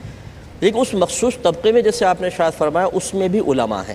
اس کا انکار نہیں کر سکتے ہیں. چشتیوں میں ہے، قادریوں میں بہت ایسے علماء ہیں. جی ہاں، تو اس لیے ہم یہ عرض کریں گے کہ جو اس کے عدم جواز کے قائل ہیں وہ بالکل احتیاط کریں اور وہ سماعت نہ کریں. اور جو جواز کے قائل ہیں اگر عوام ان سے باقاعدہ فتویٰ حاصل کرنے کے بعد اس کو کر رہی ہے، اپنی نفسانی خواہش کی تکمیل مقصود نہیں ہے، تو پھر میں اس کو یہ تو کہہ سکتا ہوں جی میری نظر میں یہ غلط ہے. ٹھیک ہے، لیکن ہم یہ نہیں کہہ سکتے کہ یہ مطلقاً غلط ہے. ٹھیک ہے، اس لیے کہ وہ اپنی دلیل کے ساتھ، اپنے دلائل کے ساتھ کر رہا ہے تو ٹھیک ہے، پھر اس کی مرضی ہے. وہ آخرت میں جواب دہ ہے، ہم آخرت میں جواب دہ ہیں. ہم سے کوئی مسئلہ پوچھے گا، میری ہمیشہ عادت رہتی ہے کہ میں فقہا کی آراء کا احترام کرتا ہوں. ٹھیک ہے، میں مورگیج کے مسئلے میں بھی یو کے میں گیا، سب جگہ لوگ مجھ سے پوچھتے ہیں، میں بولتا ہوں میری نظر میں ناجائز ہے. یہی دیکھیے، لیکن اگر کوئی آپ کو جواز کا فتویٰ دیتا ہے اور وہ باقاعدہ مستند مفتیان کرام میں سے ہیں تو میں ان کو غلط نہیں کہہ سکتا ہوں کہ ٹھیک ہے، وہ اگر مفتیان کرام میں آپ ان کی آراء پہ عمل کر رہے ہیں. ٹھیک ہے، تو آپ میں بس اس میں کامنٹ، میں یہی گزارش کروں جس طرح مفتی صاحب فرما رہے ہیں، آپ کیا کہیں گے؟ موقف آپ کا اپنی جگہ اور اس کا احترام کرنا چاہیے، میں بھی احترام کرتا ہوں. بات یہ ہے کہ اب سود کا ہی مسئلہ اسلامک بینکاری کا لے لیجئے تو اسلامک بینکاری کو ایک بہت بڑا طبقہ علماء کا غلط مانتا ہے کہ نہیں اسلامک ہے ہی نہیں، اور ایک بہت بڑا علماء کا طبقہ ہے جو اس میں کوشش کر رہا ہے اور اسے صحیح مانتا ہے. کیا کریں گے دف کے سلسلے؟ میں حسن اختلاف کا ذاتی طور پہ بڑا قائل ہوں، اور امام شافعی علیہ رحمہ کا آپ نے ذکر کیا. امام شافعی فرماتے ہیں کہ اللہ تعالیٰ قیامت کے دن ایسے کسی شخص پر عذاب نہیں فرمائے گا جو علماء کے اختلاف میں سے کسی ایک جہت یا کسی ایک موقف پر عمل کر رہا. ٹھیک ہے، اور یہ بڑا خوبصورت ان کا قول ہے اور میں اس کا قائل ہوں. لیکن جیسے مفتی صاحب نے موسیقی فرمایا نا، تو موسیقی میں ممکن ہے ہمیں جواز مل جائے. میں جو بات کر رہا ہوں اس پہ توجہ چاہیے بہت زیادہ، آپ کی بھی توجہ چاہیے کہ موسیقی گانے کے کسی شعر کے ساتھ مزامیر میں سے کوئی چیز بچانا. ابھی آپ مشائخ چشت کی بات کر رہے ہیں، آپ دیوان کے دیوان اٹھا لیجئے، آپ کو نعت اور حمد نہیں ملے گی، غزلیں ملیں گی. حافظ شیرازی کی غزل کو طبلے اور اس دوسرا کیا کہتے ہیں اس کو جی، یہ موسیقی جو ساز جو ہیں، جی ہاں، ستار وغیرہ، اس کے ساتھ سننا بجانا اور چیز ہے. اور دف اللہ اور اس کے رسول صلی اللہ تعالیٰ علیہ وسلم کا ذکر کرتے ہوئے مزامیر کو خواجہ نظام الدین اولیاء دہلوی فرماتے ہیں، اعلیٰ حضرت فاضل بریلوی علیہ رحمہ نے نقل کیا ہے کہ سما بالمزامیر حرام است. ٹھیک. اور جتنے مشائخ چشت ہیں میں آپ کو بتا دوں، قادری مشائخ تو اس کے قائل ہی نہیں ہیں سرے سے. مشائخ چشت جتنے بھی ہیں، امام قشیری علیہ رحمہ سے آپ شروع کیجئے اور ملفوظات فوائد الفوائد تک آئیے، سب نے 14 شرائط لکھی ہیں. ٹھیک ہے، جب یعنی ہر ایک کے نزدیک سماع مشروط ہے، اگر شرائط پائی جائیں تو سماع ہوگا، شرائط نہ پائی جائیں تو ان کے نزدیک سماع سرے سے ثابت ہی نہیں ہوتا. ٹھیک، ایک وقفہ لیں گے اور یہ غالباً سحری کا وقفہ ہے. سحری کا وقفہ ہے اور سحری کر کے ہم لوٹتے ہیں. آپ بھی کام نپٹا لیجئے اور جب واپس لوٹیں گے تو انشاءاللہ جو دیگر چند ایک مسائل پر ہم آج گفتگو، یہ موضوع ایسا ہے کہ جو ایک نشست میں ختم نہیں ہو سکتا. لوٹیں گے تو انشاءاللہ اس پر مزید بات کریں گے.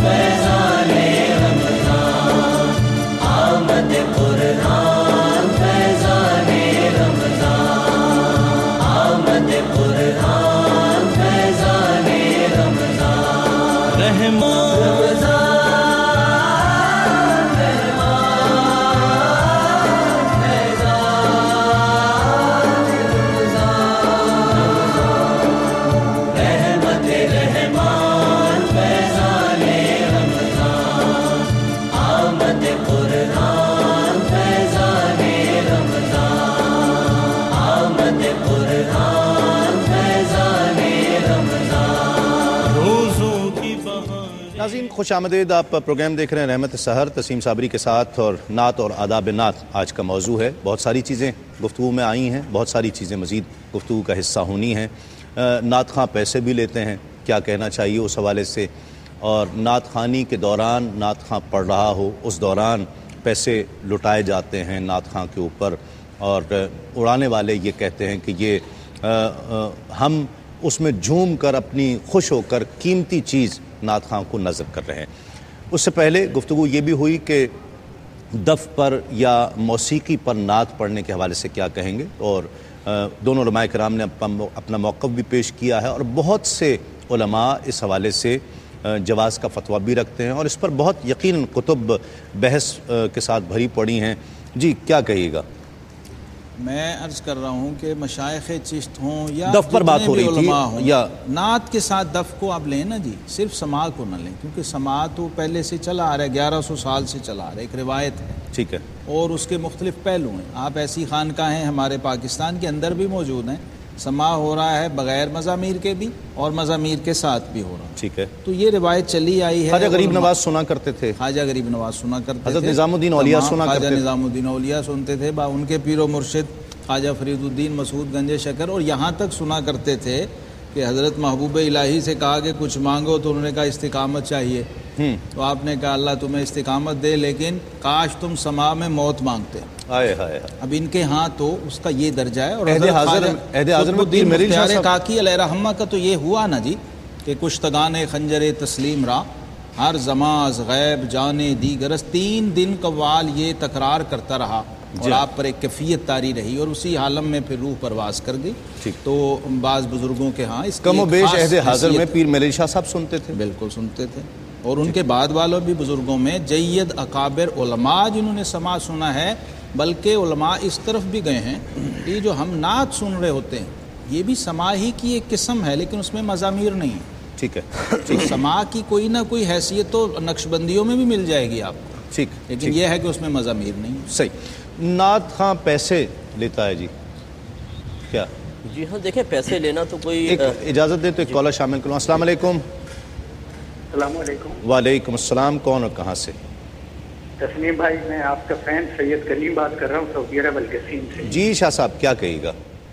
جی سر، میرا ایک چھوٹا سا سوال تھا کہ یہ جو چاند ہم دیکھتے ہیں یہ سائنس اور ٹیکنالوجی جو ہے ابھی ہم کو اتنی ایڈوانس ہے کہ یہ ہم کو بتا دیتی ہے کہ چاند زمین سے کتنے فاصلے پر ہوگا اور کس کس مقام سے دیکھا جا سکے گا، ٹھیک ہے، پھر ہم کو یہ ضروری کیوں ہے کہ ہم جب چاند دیکھیں تب ہم عید کریں یا رمضان کے روزے رکھیں؟ ٹھیک ہے، بالکل آپ کو شاعری بتاتے ہیں، کالر اور شامل کرتے ہیں۔ السلام علیکم۔ کے اوپر پیسے لوٹائے جاتے ہیں، یہ نہیں یہ پھینکے جاتے ہیں، ایسے پھینکتے ہیں لوگ، السلام ایسا طرز عمل ہے۔ السلام علیکم۔ السلام علیکم۔ السلام علیکم۔ وعلیکم السلام، کون اور کہاں سے؟ ڈاکٹر نعیم بات کر رہا ہوں اسلام آباد سے۔ جی ڈاکٹر صاحب کیا کہیے گا؟ تسلیم صاحب میں آپ کا بہت بڑا فین ہوں، بڑی محبت، بہت شکریہ۔ اللہ تعالیٰ آپ کو خوش و کرم رکھے اور ایسے ہی پروگرام جو ہے وہ آپ ہمیشہ کرتے نظر آئے ہمیں، آمین آمین۔ جی، اور مفتی اکمل صاحب کا بھی بہت بڑا فین ہوں، ان سے ایک سوال تو موضوع کے عین مطابق ہے، دوسرا تھوڑا سا ہٹ گیا ہے۔ جی جی جی کیجیے ڈاکٹر صاحب۔ جی پہلا سوال یہ ہے کہ جو نعت خان نعت پڑھ رہا ہوتے ہیں تو اس کے اوپر کچھ لوگ پیسے ایسے لوٹا رہے ہوتے ہیں، جی جی، تو ان کا یہ طرز عمل کیسے ہے؟ ٹھیک ہے، بالکل۔ سیکنڈلی دوسرا یہ ہے کہ داڑھی کے بارے میں تھوڑا سا میں نے مفتی صاحب سے رہنمائی لینی تھی کہ داڑھی جو ہے وہ رکھنی چاہیے اور کب رکھنی چاہیے، اور کیا اس میں نہ رکھنے کی کوئی گنجائش نکل سکتی ہے؟ چلیں ٹھیک ہے، آپ کو جواب دیتے ہیں، بہت شکریہ۔ میں گزارش کرنا چاہتا ہوں اپنے تمام ناظرین سے، بالخصوص ان احباب سے جو بہت یقین کے ساتھ اس فورم پر کوئی بھی فقہی مسئلہ پیش کرتے ہیں، اگر آج آپ کے سوالوں کے جواب، چون موضوع کی نزاکت ایسی ہے کہ سب کی توجہ بھی اسی پر ہے اور دلچسپی بھی اسی میں ہے، اگر بہت معذرت کے ساتھ اگر آج آپ کے فقہی سوالوں کے جواب نہ دیے جا سکیں تو میں پہلے معذرت خواہ ہوں، کوشش کریں گے پہلے معذرت خواہ ہوں، اور اگر نہ دیے جا سکے آج تو یہ کل تک ادھار ہوں گے، اور یہ قرض، گو کہ قرض کہتے ہیں محبت کی کینچی ہوتی ہے، ادھار محبت کی کینچی ہوتی ہے، لیکن ہماری محبت اتنی نازک نہیں ہے کہ کوئی کینچی اسے کاٹ سکے، تو انشاءاللہ کوشش کریں گے کہ کل اس کے جوابات دیں گے۔ یہ پیسے لوٹانا اور پیسے لینا، دیکھیں پیسے لینا تو کوئی اس میں حرج نہیں ہے، پہلے تو مطلقاً ہم بات کرتے ہیں، کیونکہ نبی کریم صلی اللہ علیہ وسلم کا حضرت حسان بن ثابت رضی اللہ تعالی عنہ کو ان کے اشعار سنانے کے بعد ہدیہ دینا اور ان کا قبول کرنا ثابت ہے، تو لینا تو منع نہیں ہے۔ اصل یہ سوال ہے کہ کیا نعت خان خود ڈیمانڈ کر سکتا ہے کہ نہیں، اس میں 3 اس کی صورتیں بنتی ہیں۔ ایک تو یہ کہ وہ نفس نعت کے پیسے لے، کہ میں نعت پڑھوں گا اور اتنے پیسے لوں گا، نہیں دو گے تو میں نعت نہیں پڑھتا ہوں، یہ تو معیوب شکل ہے، کیونکہ نعت بہرحال ایک طاعت ہے اور طاعت کے اوپر اجرت لینا یہ فقہا نے منع کیا ہے۔ دوسری صورت یہ ہے کہ وہ مانگتا تو نہیں ہے لیکن دل میں طمع موجود ہے کہ میں جاؤں گا تو وہاں سے پیسہ ملے گا، ٹھیک ہے، یہ شرعاً بالکل جائز ہے، لیکن محمود صورت یہ بھی نہیں ہے، پسندیدہ نہیں۔ تیسری صورت یہ ہے کہ صرف رضا الہی کے لیے جائے اور کوئی دل میں خیال نہ ہو اور وہ لوگ خود بخود دے دیں، تو یہ سب سے محمود صورت ہے۔ ٹھیک ہے۔ اب جو پہلی والی صورت ہے کہ بعض اوقات جو نعت خواہ ڈیمانڈ کرتے ہیں، اس میں چونکہ اب یہ ایک ہمارا رسم بن گئی ہے، رواج بن گیا ہے، عرف بن گیا ہے، بہت زیادہ رائج ہو گیا ہے، اور اس سے میں یقیناً اس سے کوئی عدم اتفاق نہیں کر سکتا کہ اب جو حضرات طلب کر رہے ہیں ان کو روکنا تقریباً ناممکن ہے، ایک رواج بن گیا۔ تو یہ عموماً شریعت کا قاعدہ ہے کہ جب ایک چیز بہت زیادہ راسخ ہو جاتی ہے اور اس میں ہم کو شرعی قباحت محسوس کرتے ہیں تو ہم اسے جائز اور صحیح صورت کی طرف لے کر آتے ہیں۔ ٹھیک ہے۔ تو ہمارا مشورہ ایسے نعت خوان حضرات کے لیے یہ ہوگا کہ آپ وقت کا اجارہ کریں۔ ٹھیک ہے۔ آپ یہ کہیں کہ میں آپ کے پاس آتا ہوں، اتنے سے اتنے وقت آپ کے پاس آؤں گا اور میں اس کے اتنے پیسے لوں گا، ٹھیک ہے، اور نعت میں اللہ کی رضا کے لیے پڑھوں گا۔ ٹھیک ہے۔ اس میں فی نفسی کوئی شائبہ نہیں ہے، شک نہیں ہے، شائبہ عدم جواز نہیں ہے، ٹھیک ہے، بالکل جائز ہے۔ ٹھیک۔ اب یہ پیسے لٹانے کا مسئلہ ہے، پیسے لٹانا دیکھیں پہلے دور کے اندر یہ عموماً طوائفوں پہ لٹائے جاتے تھے پیسے، اور جب کوئی چیز اس طرح دوسرے ماحول کے اندر آتی ہے شروع میں تو چونکہ اس سے مشابہت تامہ ہوتی ہے تو اس کو پھر ناجائز ہی کہا جاتا ہے۔ ٹھیک۔ لیکن جب ایک چیز فی نفسی ہی ناجائز نہ ہو، کسی دوسری چیز سے مشابہت کی بنا پر ناجائز کہیں، اور پھر یہ اتنی رائج ہو جائے کہ وہ مشابہت کی طرف دھیان ہی ناجائز کی اپنی ایک حیثیت بن جائے، تو پھر اس میں وہ قباحت نہیں رہتی ہے، کراہت نہیں رہتی ہے جو پہلی صورت کے اندر تھی۔ ٹھیک ہے۔ جیسے سالگرہ کا مسئلہ، پہلے ایک دو آدمی لوگ کرتے تھے، انگریزوں سے یہ چیز آئی تو تھوڑا سا معیوب محسوس ہوتا تھا، آج ہر گھر کے اندر سالگرہ ہو رہی ہے تو یہ اس کا معیوب پن ختم ہو گیا۔ اس کے باوجود ہم یہ ضرور عرض کریں گے کہ اس طرح لٹانے میں ایک تو لٹانے والا ریاکاری سے بچ جائے، یہ بہت مشکل کام ہے۔ ٹھیک ہے۔ عالم وجد میں لٹائے، یہ بہت مشکل کام ہے۔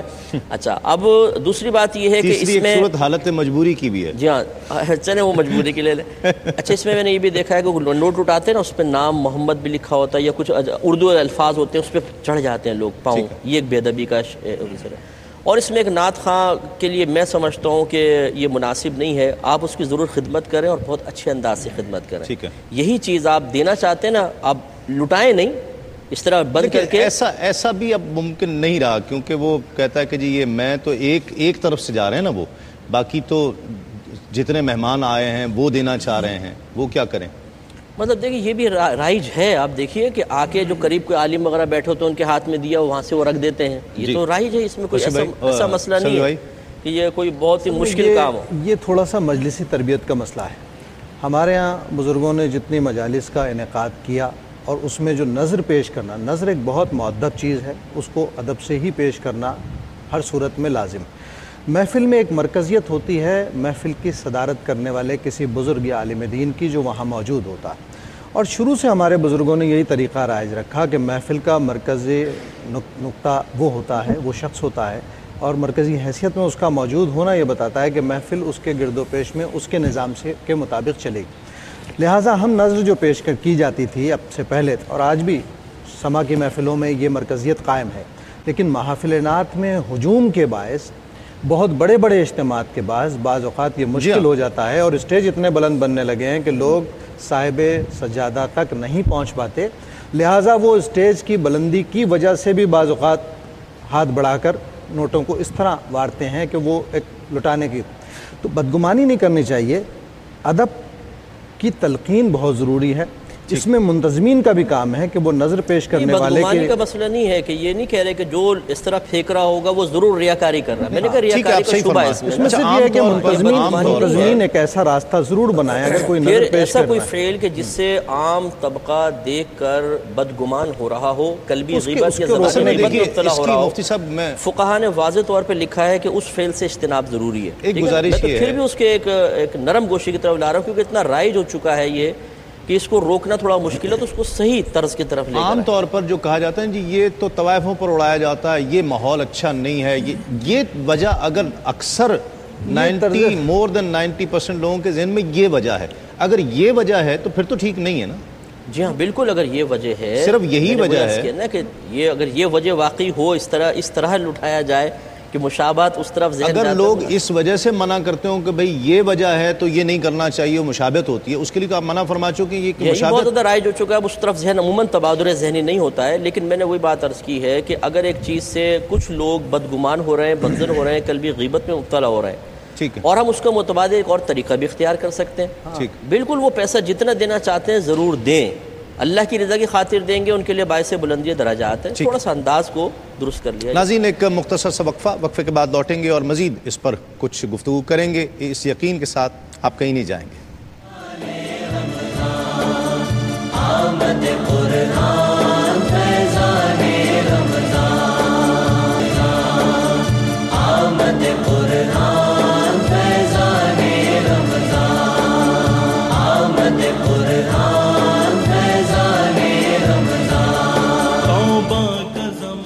ناظرین خوش آمدید، آپ پروگرام دیکھ رہے ہیں رحمت سحر تسیم صابری کے ساتھ، اور یہ جو موضوع ہے جس کو ہم نے آج کوشش کی گفتگو کی جائے جس پر، یہ ٹو بی کنٹینیوڈ ہوگا. ایک تو پہلی بات یہ مفتی صاحب سے بھی ابھی مشورہ ہوا، بات یہ ہے کہ کل ہم انشاءاللہ کوشش کریں گے کہ سما پر بھی مزید گفتگو کر لی جائے، مزامیر کی تعریف، چونکہ آج ہمارا ٹاپک جو ہے وہ نعت خوانی اور اس کے آداب تھے، اور اس کو بھی ہم جس طرح ڈسکس کر پائے ہیں. کل کا جو ٹاپک ہے اسے ہم پرسوں لے لیں گے، تو کل انشاءاللہ اسی موضوع پر مزید گفتگو کی جائے گی تاکہ جو اور ایمبیگوٹیز ہیں، کچھ ابہامات ہیں، ان کو بھی دور کرنے کی کوشش کی جائے. ٹیلی فون لائن پر میرے ساتھ ایک ایسی شخصیت ہے کہ نعت خوانی کے فروغ کے تعلق سے ظاہری طور پر اللہ رب العزت نے ان سے بہت کام لیا ہے، اور پوری دنیا میں بہت احترام کی نگاہ سے دیکھے جاتے ہیں، بہت پیار کرتے ہیں لوگ ان سے، بہت محبت کرتے ہیں. اور ایک ایسے شفیق انسان کہ جنہوں نے جس وقت کوئی تصور موجود نہیں تھا اسلامی پروگرامز کا، جنہوں نے یہ بیڑا اٹھایا کہ اس وقت ARY QTV کی صورت میں ایک ایسا پلیٹ فارم دیا کہ جہاں سے دین کی، شریعت کی، قرآن اور حدیث کی روشنی میں تمام انفارمیشن، تمام علم لوگوں تک بہم پہنچایا جائے اور پوری دنیا میں پہنچایا جائے. پھر نعت خوانی کا ذوق چونکہ ان میں خود بہت زیادہ ہے، انہوں نے اس کو بہت عام کیا، اور سچی بات یہ ہے کہ ہمیں کوئی نہیں جانتا تھا. اس چینل سے اللہ رب العزت نے ہمیں عزتیں دیں اور پوری دنیا میں ہم لوگ پہچانے گئے اور لوگوں نے ہمیں پیار دیا اور محبتیں دی ہیں. وہ شخصیت یقیناً ہم سب کی بہت محترم حاجی عبدالرؤف صاحب ہیں. السلام علیکم حاجی صاحب، کیسی طبیعت ہے؟ آپ کی دعا سب کو میری طرف سے سلام اور رمضان مبارک. وعلیکم السلام، آپ کو بھی رمضان مبارک. اور سب سے پہلے تو لوگ ہمیں جتنا محبت پیار کا اظہار آپ کے لیے کرتے تھے میں آپ تک پہنچاتا رہتا تھا، آن ایئر بھی پہنچا رہا ہوں.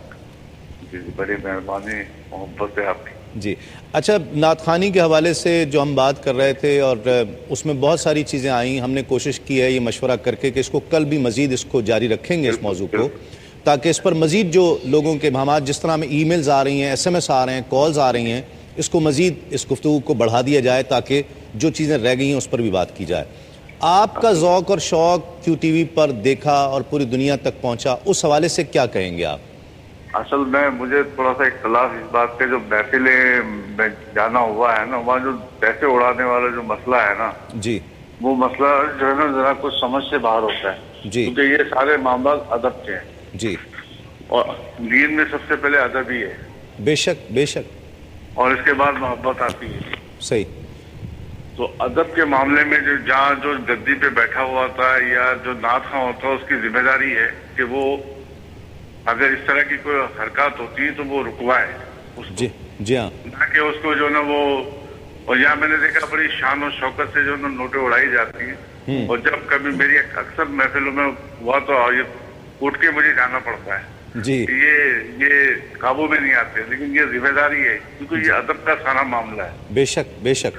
اور اس کو بالکل کھلے طور پہ جو نا کنڈیم کیا جائے. بالکل صحیح. کیونکہ ادب جو ہے وہ بہت بڑی چیز ہے.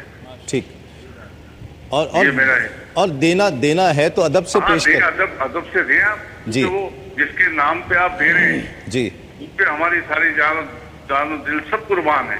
بے شک بے شک. یہ چیزیں اس سے یہ بہت حقیر چیز ہو جاتی ہے. محبت کی چیز سے ادب ہوتی ہے، ادب کے ساتھ چلیں. بے شک. اس کے اندر ساری چیزیں آئیں گی، آپ کو سب ملے گا انشاءاللہ. بے شک. بہت شکریہ عائی صاحب، بہت شکریہ.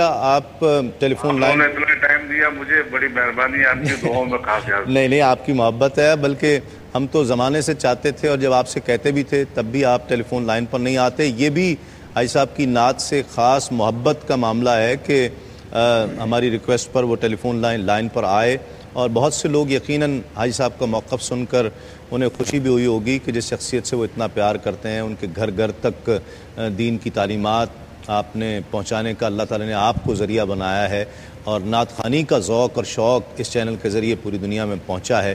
بہرحال گزارش یہی ہے اور مزید اس پر بہت سے اس کے پہلو رہتے ہیں جو تشنا، تو آپ بھی کچھ باتیں تیار کر لیجئے گا. ہمیں رحمت سحر کے فیس بک کے رحمت سحر کے پیج پر بھی آپ سوالات بھیج سکتے ہیں. انشاءاللہ ہم وہ بھی آپ سے وعدہ کرتے ہیں کہ اس میں سے کچھ سوالات جو ہیں وہ شامل کریں گے. آپ کی محبتوں کا بہت شکریہ. جن احباب نے کالز کی ہم کال شامل نہیں کر پائے، ایس ایم ایس جنہوں نے کیے ان کا بھی بہت شکریہ. کلام شامل کرتے ہیں. سرور حسین نقشبندی ہمارے ساتھ تشریف فرما ہیں. بسم اللہ سرور بھائی، کیا کہیں گے؟ نعت کی بات ہو رہی ہے تو اسی مضمون کی اپنی ایک نعت کے چند اشعار آپ کی اجازت سے.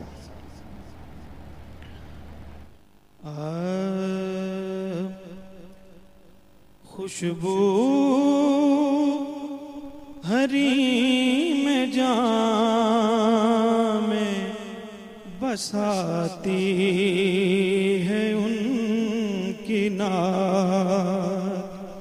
خوشبو حریم جام میں بساتی ہے ان کی نعت.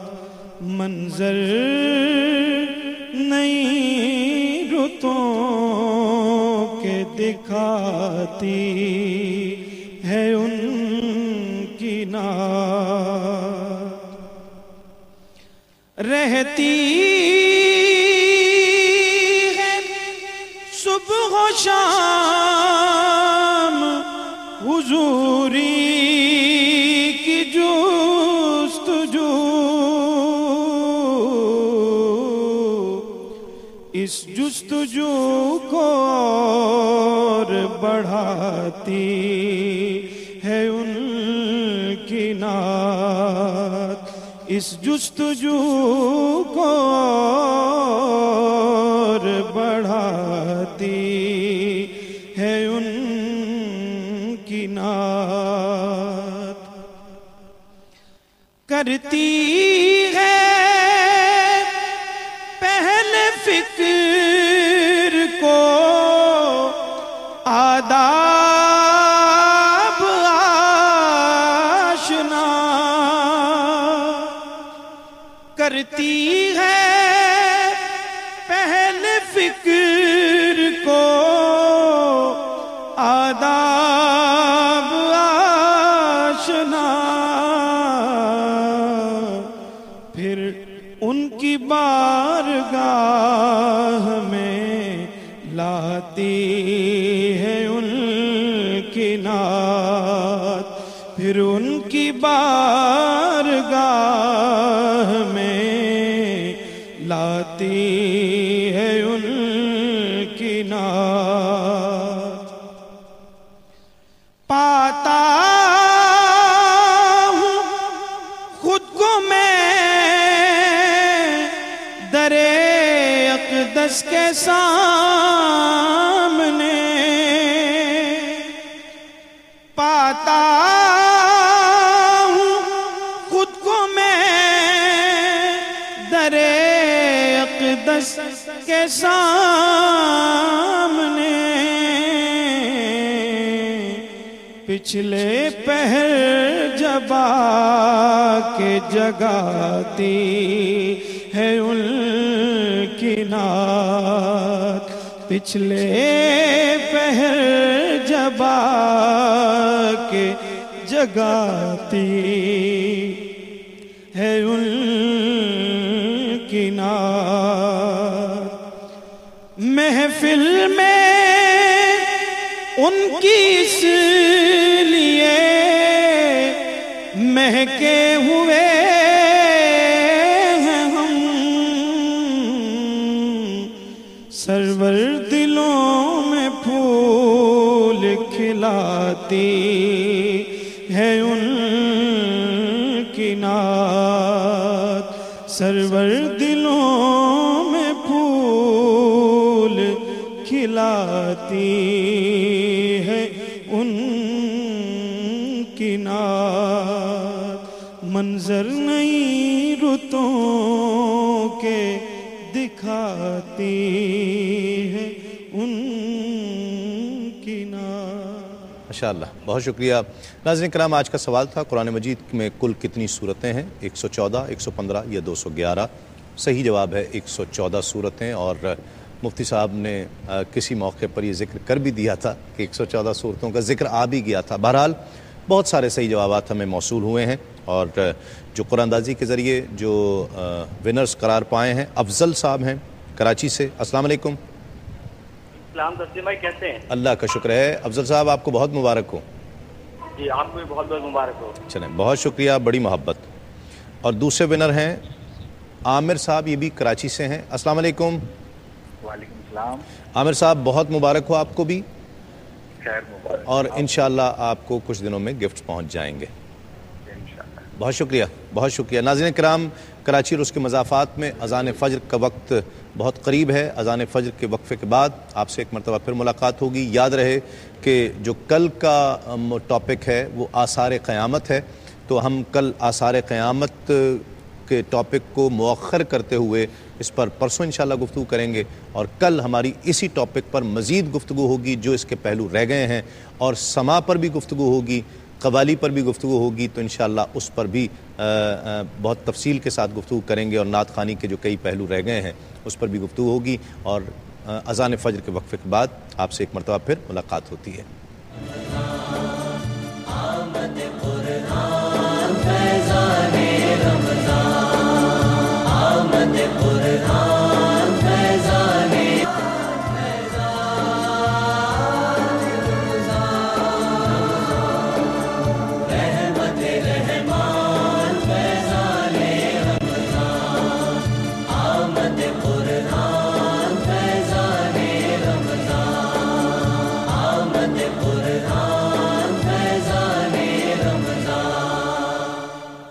ناظرین خوش آمدید، آپ پروگرام دیکھ رہے ہیں رحمت سحر تسیم صابری کے ساتھ، اور آج نعت اور آداب نعت کے حوالے سے ہم نے کوشش کی کہ گفتگو کر سکیں، اور کچھ پہلوؤں پر اس کی گفتگو بھی ہوئی۔ یہ بات تو طے ہے کہ یہ شعار ہے مسلمانوں کا، ایمان والوں کا، اللہ رب العزت کے حکم کی تعمیل ہے، درود کی ایک شکل ہے، اللہ رب العزت کی بارگاہ میں پسندیدہ اور محبوب عمل ہے۔ کرنا چاہیے، کیسے کرنا چاہیے، کس انداز سے کرنا چاہیے، کون سی چیزیں شریعت اس میں منع کرتی ہیں۔ یقیناً دف کے حوالے سے بھی کچھ گفتگو ہوئی، اس پر کل مزید گفتگو کر لیں گے، انداز پر، محافل کے انداز پر، سجانے کے اعتبار سے، اور پھر اور بہت ساری چیزیں ہیں جس پر گفتگو انشاءاللہ کل ہو سکتی ہے۔ سما کے حوالے سے بھی کل انشاءاللہ مزید گفتگو ہوگی، تو کل ضرور دیکھیے گا، اس ٹاپک کے حوالے سے ہم مزید گفتگو کریں گے۔ میں تمام مہمانوں کا بہت شکریہ ادا کرتا ہوں۔ آخر میں علامہ شہزاد مجددی صاحب سے میں گزارش کروں گا کہ دعا فرمائیں، اور اس کے بعد انشاءاللہ اجازت، کچھ ہی دیر میں آپ سے ARY ڈیجیٹل پر عالم اور عالم پروگرام میں ملاقات ہوگی، تو اس وقت تک کے لیے اپنے میزبان تسلیم احمد صابری کو اجازت دیجیے۔ تسلیمات۔ آمین۔ بسم اللہ۔ یا ربی لک الحمد کما ینبغی لجلال وجہک وعظیم سلطانک، اللہم صلی علی سیدنا محمد نور الانوار وسر الاسرار وسید الابرار۔ یا رب ذوالجلال، ہم سب کی اس حاضری کو اپنی بارگاہ میں قبول و منظور فرما، اور مولا کریم یہ جو ذکر تیری توفیق سے ہم کر سکے، اسے اپنی پاک اور مقدس بارگاہ میں قبول اور منظور فرما۔ رب العزت اپنے پیاروں کا پیار نصیب فرما، اپنے محبوبوں کی محبت اور اپنے دوستوں کی دوستی عطا فرما۔ رب العزت اپنی ذات کی محبت اور اپنی صفات کی معرفت عطا فرما۔ رب العالمین اپنے پیاروں کی مناجات، سرگوشیوں اور راز و نیاز کا صدقہ ہماری التجاؤں کو، ہماری گزارشات کو، نیک تمناؤں کو مولا کریم پائے تکمیل تک پہنچا۔ رب العزت ہمارے قیام و سیام کو اپنی بارگاہ میں قبول و منظور فرما۔ اس پلیٹ فارم سے جو کاوش کی جا رہی ہے رب العزت تیرے دین کے لیے، تیرے پیاروں کے پیار کے فروغ کے لیے مولا اس کو قبول اور منظور فرما۔ رب العزت ہمیں توفیق خیر نصیب فرما۔ رب العزت ہمیں حق کو واضح فرما۔ رب العزت ہمارے دلوں کو جلا نصیب فرما، ہمارے فہم میں مزید برکتیں عطا فرما۔ رب العزت اپنی پاک بارگاہ تک ہم سب کو رسائی نصیب فرما، اپنے محبوب کریم علیہ الصلوۃ والتسلیم کے در کی حاضری نصیب فرما، اپنے گھر کا دیدار نصیب فرما، حج اور ضیاء اور عمرہ کی سعادتیں ہمیں نصیب فرما۔ ماہ رمضان المبارک میں جو ہمارے بھائی بہنیں اعتکاف میں بیٹھے ہیں مولا، ان کے اعتکاف کو قبول فرما۔ رب العزت یہ آخری عشرہ جو نار جہنم سے نجات کا ہے، ہم سب کو، تمام امت مسلمہ کو نار جہنم سے نجات عطا فرما۔ رب العزت اس عشرہ پاک کی حاضریاں ہم سب کی جو تیری بارگاہ میں ہیں، ان سب کو اپنی بارگاہ میں قبول فرما۔